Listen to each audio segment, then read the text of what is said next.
Bom, hoje a gente vai olhar a relação entre a força e o movimento dos objetos. Vamos começar tentando identificar o que é uma força no nosso exercício. E a primeira coisa que a gente precisa saber de força é que ela é uma interação que sempre vai acontecer aos pares. Ela acontece sempre entre dois corpos. Então, 2 a 2, a gente vai ter forças envolvidas no nosso movimento. E é muito importante identificar quem são esses objetos para identificar qual é o tipo de força que a gente tem. Então, a primeira coisa que eu vou colocar aqui para vocês é que a força é uma interação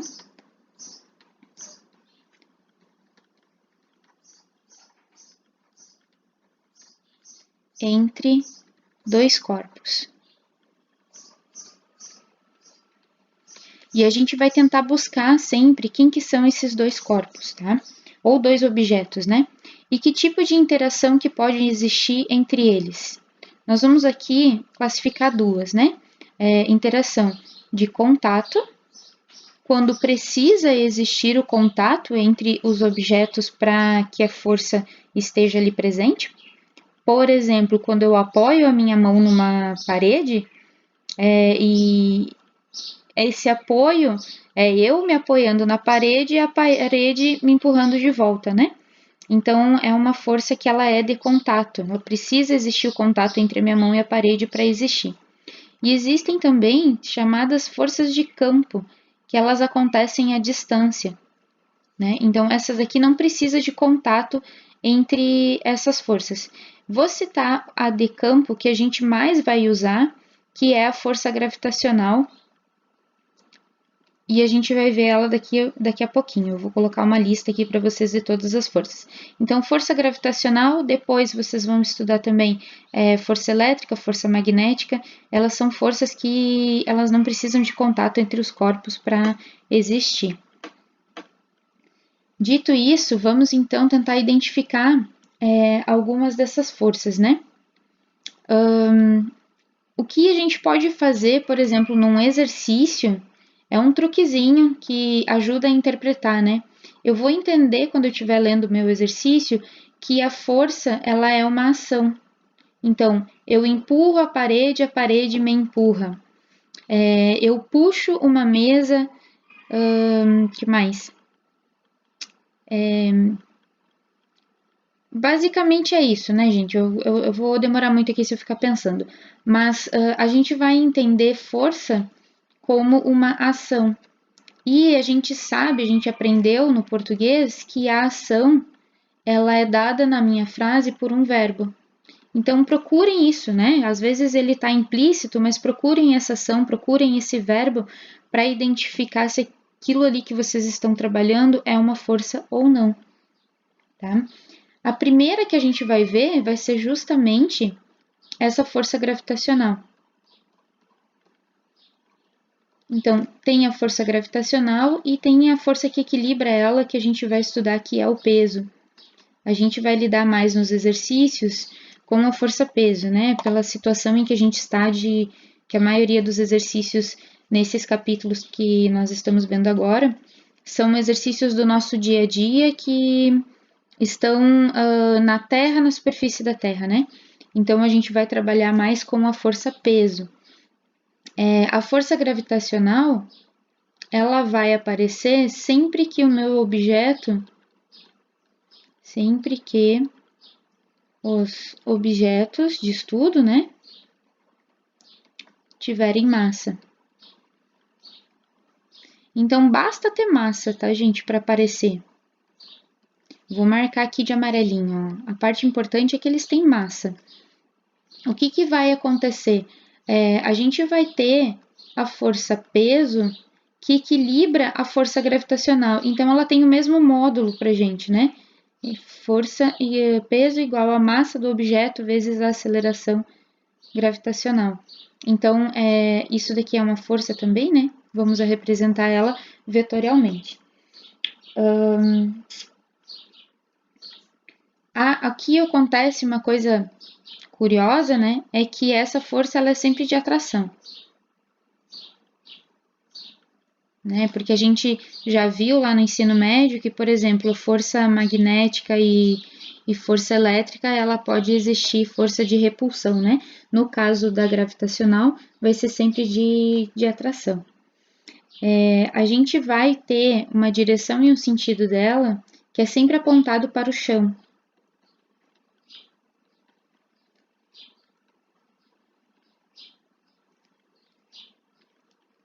Então, isso daqui identifica para a gente como que nós vamos representar a força. Aí eu vou colocar alguns exemplos aqui para vocês, ó. Por exemplo, essa linha, ela está representando o chão, e aí eu tenho um objeto qualquer que eu estou analisando, e a minha força-peso, a gente vai pegar o centro do meu objeto e vai colocar o peso sempre em direção ao centro da Terra. Ah, mas e se a minha superfície estiver inclinada? Não tem problema. A regra continua a mesma, né? Mesma força, mesma regra. Eu vou pegar no centro do meu objeto e eu vou fazer a força-peso sempre apontada para o centro da Terra. Ah, mas e se ela estiver apoiada numa parede, né? Agora a minha superfície ela é uma parede, então ela está na vertical. A regra é a mesma força, mesma regra. Então eu vou no centro do meu objeto e eu faço a força-peso em direção ao centro da Terra. Tá? Então, não importa qual é a situação em que meu objeto está, eu vou rotacionar ele à vontade, mas a força-peso vai estar sempre orientada para o chão. Tá? E é assim que a gente vai trabalhar com ela. A próxima força que a gente precisa identificar é a força normal. Quando que nós vamos ter a força normal? Sempre que tiver uma superfície. Vamos colocar aqui, força normal. Então, ela vai aparecer sempre que o objeto estiver apoiado em uma superfície. Então, a palavra-chave aqui é superfície. Se tiver superfície, vou marcar aqui, vai ter a força normal, tá? E aí, qual que é a relação dela, né? Para onde que ela aponta? Ela vai apontar sempre 90 graus a minha superfície. Aponta sempre perpendicular, tá? Vou usar o termo que a gente usa, perpendicular. E aí, para vocês não brigarem comigo, eu vou colocar ali embaixo que isso é 90 graus. Opa, sempre perpendicular. Aqui tem que botar um mente, né, gente? A superfície. Então, aqui, nessa parte de baixo, eu vou marcar essa palavrinha grande aqui e a gente vai colocar que isso significa que tem um ângulo de 90 graus a superfície. Tá, e como que a gente faz a representação, né? Então, vamos fazer os mesmos 3 casos ali anteriormente. Eu tenho o meu chão, eu tenho o bloquinho que eu estou analisando e a minha superfície é essa partezinha, essa linha preta que tem aqui. 90 graus a ela, eu vou colocar a minha normal. Ah, mas e se tiver inclinado? Mesma força, mesma regra, né? Então, eu pego a minha superfície e aí agora eu vou precisar que vocês tenham aquela amizade forçada, né? Que vocês imaginem que isso aqui tá 90 graus.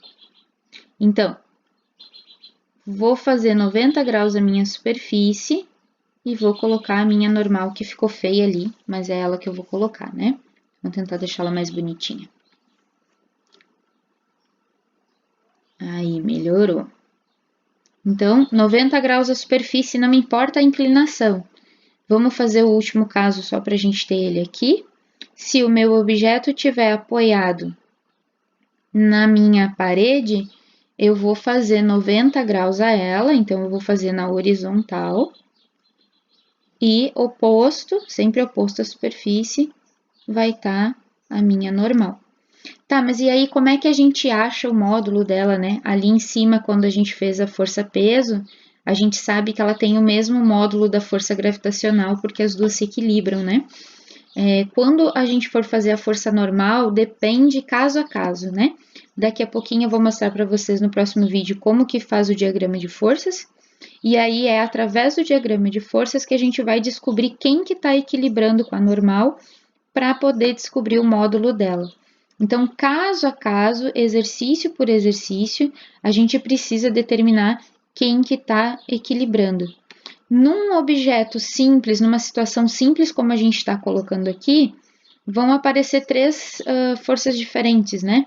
Por exemplo, na primeira situação, eu só tenho o pezinho do meu bloco para baixo, que está equilibrando a normal.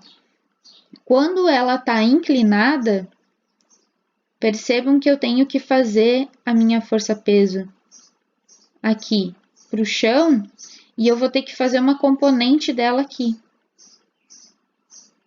Né? Então, vai ter um ângulo e eu vou ter que fazer uma componente. Normalmente, essa daqui a gente chama de Y, então eu vou dizer que ela está equilibrando com PY. Vejam que não é mais simplesmente com o peso, e sim com uma componente do peso, com uma parte do peso.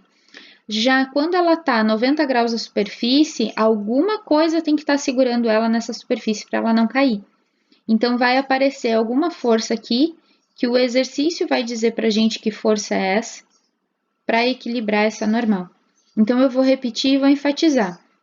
Eu vou identificar o módulo da normal, exercício por exercício, situação por situação, vendo quem que está equilibrando com ela. Depois, nós temos mais uma força que aparece para a gente aqui, que é a tensão. Essa tensão, vamos colocar aqui, né, as letrinhas que a gente usa, só para vocês não se perderem. A tensão, ela vai aparecer sempre que tiver uma corda, um fio esticado ou algo similar, né? Então, aqui, sempre que existir um fio ou uma corda esticados. Tem que estar esticados, tá, gente? Tem que estar tensionado. Esticados. Se ele estiver solto, não tem tensão. E aí, como é que vai funcionar aqui? Bom, digamos que a gente tem a situação de ter um bloquinho aqui, tem um fio puxando esse bloquinho. E aí, enfim, ele está preso em algum anel aqui, vamos botar um anel na parede. Como é que vai aparecer a tensão? Ela vai aparecer das extremidades em direção ao centro, de onde ela está sendo tensionada em direção ao centro. Então, por exemplo, eu vou ter tração aqui e eu vou ter tração aqui. São duas trações, são dois vetores diferentes, porém o módulo das duas é o mesmo, tá? Percebam que eu não estou colocando a seta em cima, então eu estou falando de módulo. O módulo desses dois vetores é igual, tá? Posso colocar também quando ela estiver inclinada, né? Vamos fazer só mais um exemplo aqui, em que eu tenho uma roldana e um fio passa e puxa dois bloquinhos, ó. Um tá suspenso e o outro tá ali em cima na superfície. Eu vou ter tração aqui e eu vou ter tração aqui, mesmo módulo, são vetores diferentes, né? A gente consegue ver que a orientação deles é diferente, tá? Então, como que eu vou encontrar a tração? Tem que fazer o diagrama de forças e ver quem que está equilibrando ela. A gente vai ver no próximo vídeo como que faz o diagrama de forças, tá? Por enquanto, o que eu quero mostrar para vocês é que vocês precisam identificar se existe tensão se tiver uma corda esticada. Depois a gente vai aprender a lidar com ela. Tem uma superfície, vai ter normal. Tem massa, a gente vai usar o peso.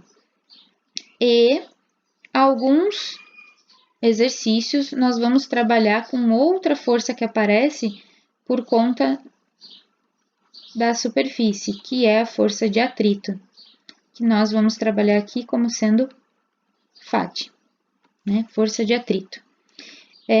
A força de atrito, eu vou fazer um vídeo só sobre ela, né? Porque ela tem algumas peculiaridades. Mas onde que vai estar o atrito? Quando o exercício falar que vocês devem considerar o atrito, é um bom indício.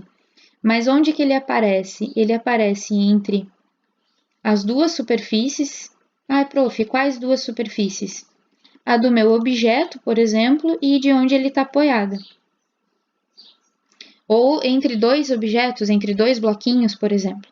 Sempre que tiver esse contato com eles, eu vou ter o atrito.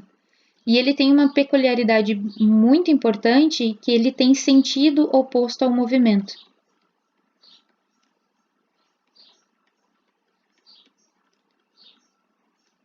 Então, ele vai estar rente à superfície, e aí eu preciso identificar para qual que é o lado que o meu bloquinho tende a se movimentar, nem sempre ele vai, mas ele tende a se movimentar.